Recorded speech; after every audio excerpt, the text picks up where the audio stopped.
Olá a todos, essa é a disciplina de Física Zero. Meu nome é Professor Olavo e nessa segunda aula nós estaremos interessados em introduzir algumas definições importantes do campo do estudo das funções. Então nós podemos começar com a própria definição do que seja uma função. E fica claro que uma definição é um caso particular de uma relação, ou seja, é uma relação que tem que obedecer a algum tipo de propriedade específica. Então, a definição que nós temos é que se A e B são conjuntos, uma parte f de A cartesiano B, ou seja, um subconjunto da relação A cartesiano B, chama-se função de A em B, se para todo x pertencente a A existe um único y pertencente a B, tal que o par cartesiano xy pertence a f. Então f, na verdade, uma função f é um conjunto. E o conjunto os elementos desse conjunto são pares ordenados. E que, portanto, esse conjunto é um subconjunto do produto cartesiano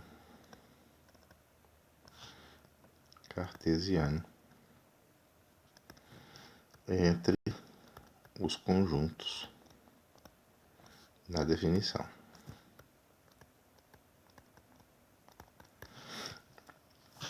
Então, vamos ver alguns exemplos. Assim, antes de mais nada, essa é a notação que se usa. A função f, ela é uma função do conjunto A no conjunto B, tal que f de x, os x estão no conjunto A, é igual a y, o y está no conjunto B. Se vocês lembrarem da lição anterior, lembrar que o y é a ordenada e o x é a abscissa no chamado plano cartesiano.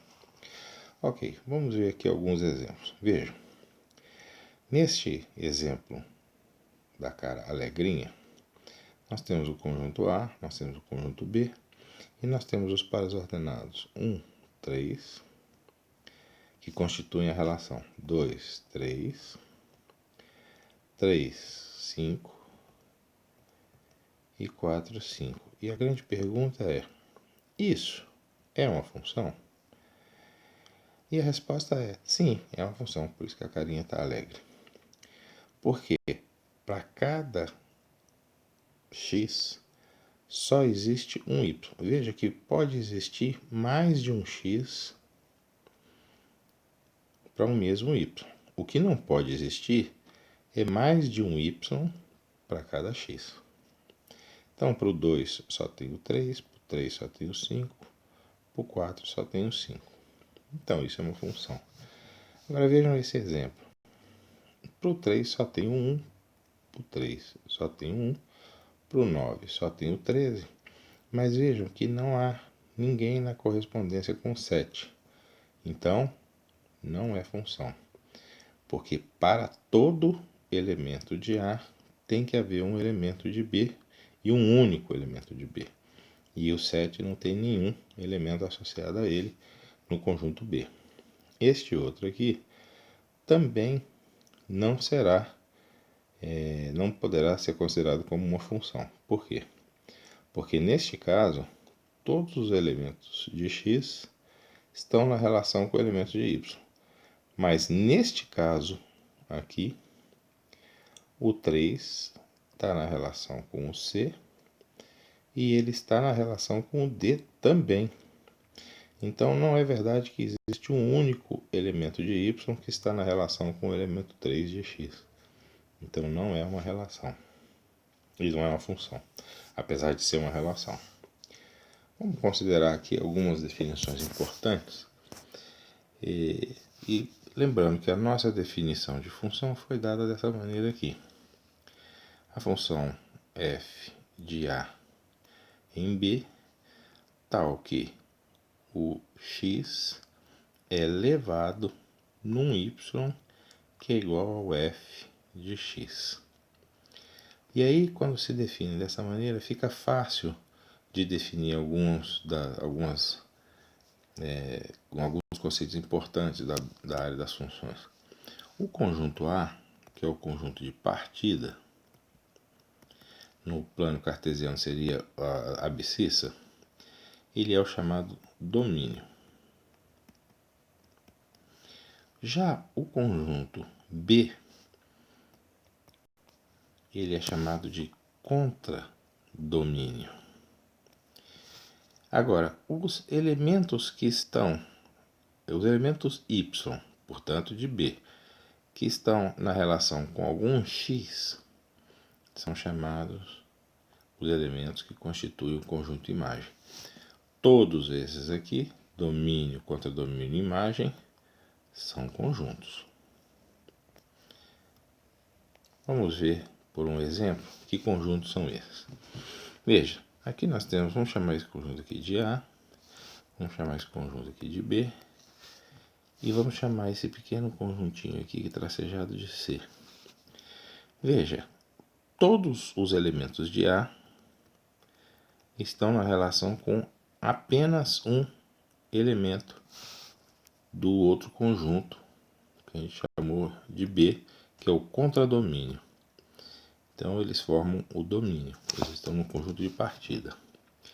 Já o conjunto B tem muitos elementos, sendo que alguns estão na relação através da F, que seria aqui, com o conjunto A, e outros não estão nessa relação.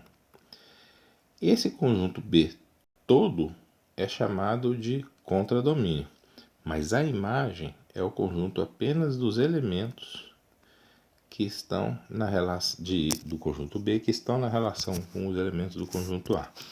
Então, nós poderíamos escrever AF, nesse caso é possível de enumerá-la, né? Como sendo menos 4, 16, menos 3, 9, menos 2, 4, menos 1, 1. Já dá para ver que relação é essa, né? 0, 0, 1, 1, 2, 4, 3, 9 e 4, 16. Ora, essa relação, essa função nada mais é a função de A em B, tal que o x que está em A é elevado em y, que é um f de x, e esse f de x nada mais é que x ao quadrado. Então, quando o x é menos 4, o y, que é o f de x, é 16. Quando o x é menos 3, é 9 e assim por diante. Isso daqui, como nós veremos mais adiante, é a função quadrática, no caso particular dela. Então, quem seria aqui o domínio? O conjunto A todo. Quem seria o contradomínio? O conjunto B todo. E a imagem seria apenas os elementos, então isso aqui é apenas os elementos de C, de B, que estão na relação com A. Então esses elementos seriam, a imagem C seria o elemento 16, sem ordená-los, né? 9, 4, 1, 0. Pronto. Então agora nós podemos sair daquela representação por diagramas de Venn e começar a fazer essa representação no plano cartesiano. Então aqui nós temos uma função bastante complicada, mas é uma função definida no plano cartesiano, ou seja, ela relaciona essa função que nós chamamos de g aqui, elementos de x em y. Se a função é essa que está aqui, quem é o contradomínio, o domínio dessa função g? O domínio dessa função são todos esses elementos que estão aqui achurados em vermelho. E quem é a imagem? A imagem, lembre-se, ela é definida no contradomínio e ela é definida só dos elementos em y que estão na relação com algum x.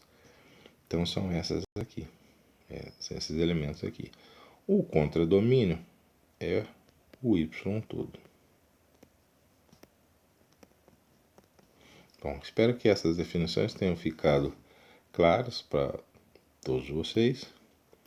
E na próxima aula nós vamos introduzir alguns elementos interessantes que podem nos ajudar a caracterizar as funções. Obrigado por assistir.